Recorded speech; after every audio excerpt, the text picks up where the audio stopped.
The engineers called it venturesome. That word is in the 1976 National Register of Historic Places nomination, lifted from William S. Young's 1967 Engineering History of the Bridge, venturesome. The polite term for a reinforced concrete arch bridge 240 feet above a Pennsylvania Creek Valley, half a mile long, built with techniques that had not yet been confirmed at this scale. Nobody had poured concrete into a structure of this size before. Nobody had sunk foundation piers 138 feet to bedrock and expected them to hold a double-track mainline indefinitely. When the nomination committee selected that word in 1976, the bridge had been standing for 61 years. It was the most generous description they could apply to something that had, at the time of its construction, no reliable precedent. A 30-year-old civil engineer named Abraham Burton Cohen designed it. Cohen was born in Chicago in 1882, graduated from Purdue University, and joined the D.L.&W. as a draftsman. He moved upward through the engineering department at a moment when reinforced concrete was transitioning from an experimental material to a structural one, a transition he was helping to accelerate. He had already built 2 reinforced concrete railroad bridges for the D.L.&W. on the New Jersey Cutoff, the Delaware River Viaduct in 1908 and the Paulinskill Viaduct in 1909, which was itself the largest concrete bridge in the world when completed.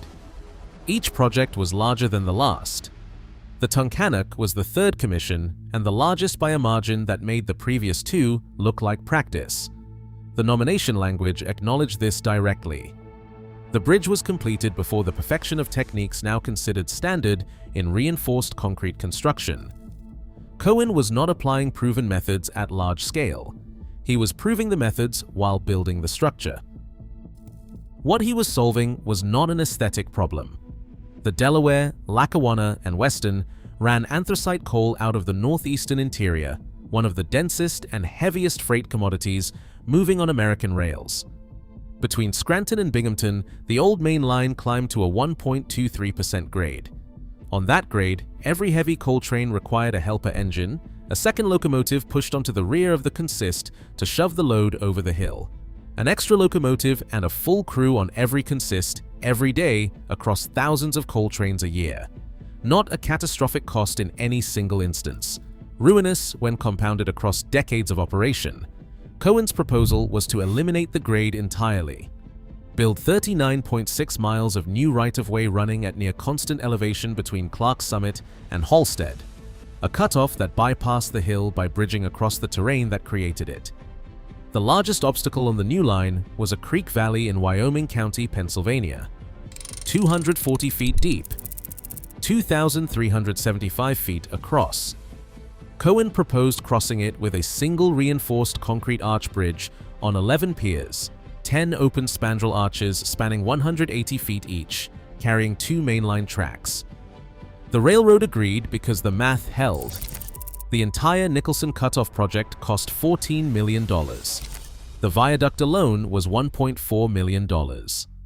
The American Society of Civil Engineers documented the return explicitly.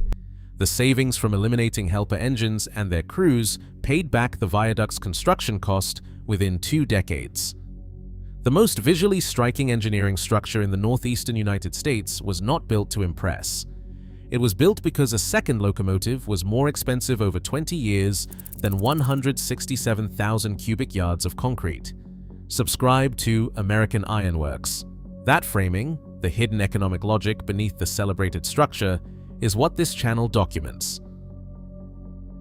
Construction began in May 1912. 500 men started sinking 11 foundation shafts simultaneously, excavating to bedrock. The deepest pier foundation went down approximately 138 feet, as far down as a 12-story building is tall, except excavated through rock, clay, and at 2 locations, quicksand. When workers on piers 5 and 6 struck the unstable ground, pneumatic chambers had to be installed to stabilize the shafts before any concrete could enter them, adding months to those foundations and forcing the construction sequence to work around the delay. The D.L.&W. refused to allow dynamite transported on its own railroad. This was a defensible policy for a passenger carrier and a logistical problem for men trying to excavate bedrock in Wyoming County. The charges were shipped by outside carrier to Springville, Pennsylvania, and hauled the remaining distance to Nicholson by horse and wagon. The railroad trusted a horse more than it trusted its own tracks. A central construction tower rose 300 feet above the valley floor, taller than the bridge deck stood above the creek, to support the aerial tramway, positioning concrete at each arch in sequence. 14 flat cars and 4 narrow-gauge engines ran 4,000 feet of temporary track beneath it, feeding material upward continuously. Concrete poured beginning January 1913. The town of Nicholson grew from 900 residents to 2,700 during the 3.5 years of construction. When the workers left in 1915, they had built what was, by every available measurement, the largest concrete structure in the world.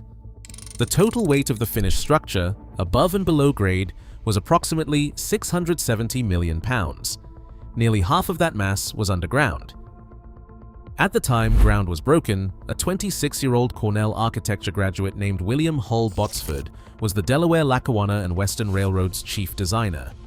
He had spent 3 years producing station buildings across New York and New Jersey, in places like Elmira, Hoboken, Utica, Syracuse, Ithaca, Basking Ridge, Bloomfield, and a dozen others. In early 1912, the railroad sent him to Europe for additional architectural training, and he spent time in Egypt, Spain, Italy, France, and England. His final and largest assignment was the concrete section design for the Tunkhannock Viaduct. While in London, a message reached him. The railroad's board had approved his specifications. He booked a second-class cabin on RMS Titanic for the return voyage. He boarded at Southampton on April 10, 1912. He died in the North Atlantic on April 15, 1912. He was 26 years old. He had just been told his bridge was approved. He never saw a single arch built. Construction continued under Cohen and chief engineer George J. Ray, guided by Botsford's accepted drawings. The bridge was dedicated on November 6, 1915. Botsford's name did not appear at the ceremony or in the formal record of principals. A memorial stone and window were installed at the Montclair, New Jersey station, his last completed project. His papers, 3 diaries, and 42 architectural drawings are held at Cornell University's rare and manuscript collections. The bridge stood. The railroad that built it had 57 years left. The bridge was designed for the maximum loads the steam railroad era would produce. What no one in 1915 could have calculated was that the machine capable of testing that claim would spend its entire operational life on a different railroad 2,000 miles away. The Delaware, Lackawanna and Western had never filed for bankruptcy. President Truesdale had governed the railroad on the same principle that justified the cutoff: capital. Deployed correctly costs less than operating expenses that never stop accumulating. The Tunkhannock Viaduct was that principle rendered in 167,000 cubic yards of concrete. What no principle accounts for is the commodity the railroad was built to move ceasing to matter. By the late 1950s, anthracite coal heating had been largely replaced by oil and natural gas. The region the Delaware, Lackawanna, and Western was chartered to serve was economically exhausted. In 1960, the railroad merged with the Erie, forming the Erie-Lackawanna Railway. 2 institutions individually losing money did not produce one institution that could break even. Combined debts at the merger date exceeded $500 million. Redundant parallel trackage was consolidated. Passenger services were cut. None of it was enough. The bridge registered none of this. On June 22, 1972, Hurricane Agnes hit. The Erie-Lackawanna sustained an estimated $9.2 million in infrastructure damage across Pennsylvania and New York. Bridges washed out, embankments undermined, tracks submerged across hundreds of route miles. On June 26th, the Erie-Lackawanna filed for bankruptcy. Conrail absorbed the assets in 1976. When Conrail was dissolved in 1999, Norfolk Southern acquired the Nicholson Cutoff and every structure on it. The Delaware, Lackawanna, and Western. The Erie-Lackawanna, Conrail, Norfolk Southern, 4 institutional owners. No direct corporate lineage between the entity that built the bridge and the entity that owns it today. The Tunkhannock Viaduct passed through all four in continuous daily freight service. No structural failure, no extended closure, since November 6, 1915. 4 railroads gone. 1 bridge. Which fact sits harder, the 4 institutions it outlasted, or the machine it was actually built for, arriving 111 years late? In November 1941, the American Locomotive Company in Schenectady, New York, delivered the first of 25 articulated steam locomotives to the Union Pacific Railroad. Union Pacific had commissioned them to haul freight over the Wasatch Range between Ogden, Utah, and Cheyenne, Wyoming, 176 miles of sustained grade through mountain terrain. Each locomotive was 132 feet long and weighed 1.2 million pounds. They ran on a 488 four-wheel arrangement, 4 pilot wheels, 16 driving wheels distributed across an articulated frame, and 4 trailing wheels. The articulation made the size possible. A rigid locomotive of this mass could not follow a curve without destroying the track beneath it. At 135,375 pounds of tractive effort and 300 pounds per square inch of boiler pressure, they are the most powerful reciprocating steam locomotives ever documented in regular service. Union Pacific called them Big Boys, built for 1 corridor on 1 railroad in the American West. None ran east of Chicago during their operational careers. The Tunkhannock Viaduct spent the entire steam era carrying locomotives weighing between 250,000 and 500,000 pounds. Cohen's 1912 specifications accounted for loads at the 600-ton range. The Big Boys were built 26 years after the first concrete was poured in that Pennsylvania valley. They ran for 18 years on Union Pacific and retired before the bridge and the machine ever had reason to encounter each other. In 1959, Union Pacific retired the Big Boys. 17 of the 25 were scrapped. Number 4014 went on display in Pomona, California, where it sat outdoors for 52 years. In 1984, Big Boy number 4012 was hauled across the Tunkhannock Viaduct by 2 diesel locomotives, dead weight, in transit from the original Steamtown Museum in Vermont to its permanent display in Scranton. A 600-ton steel object being dragged across a bridge generates loads comparable to a heavy freight car. The dynamic forces produced by a working steam locomotive, 300 pounds per square inch of boiler pressure, 135,375 pounds of tractive effort, the hammer blow rhythm of 16 driving wheels under full throttle are a categorically different structural event. The bridge had been crossed by a big boy. It had not been used by one. In 2013, Union Pacific reacquired number 4014. The railroad spent an estimated $50 million over 6 years on a full operational restoration. In May 2019, 4014 completed its first test run from Cheyenne to Greeley. In 2026, Union Pacific announced a coast-to-coast tour. The route runs east from Cheyenne, enters New York on June 9th for the first time since 4014 was built there in 1941, and tracks south through Binghamton into Pennsylvania.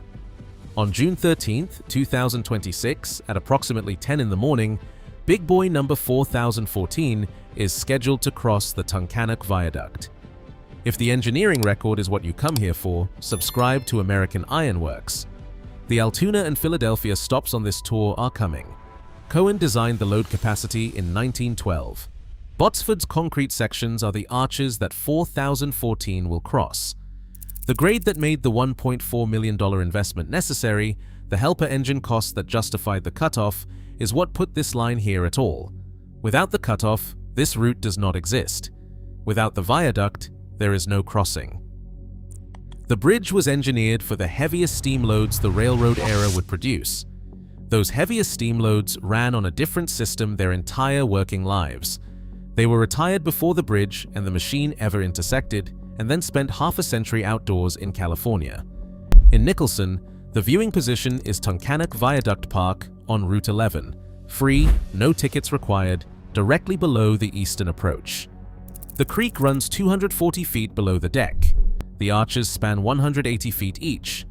The piers reach 138 feet to bedrock. If this is what you come to American Iron Works for, subscribe.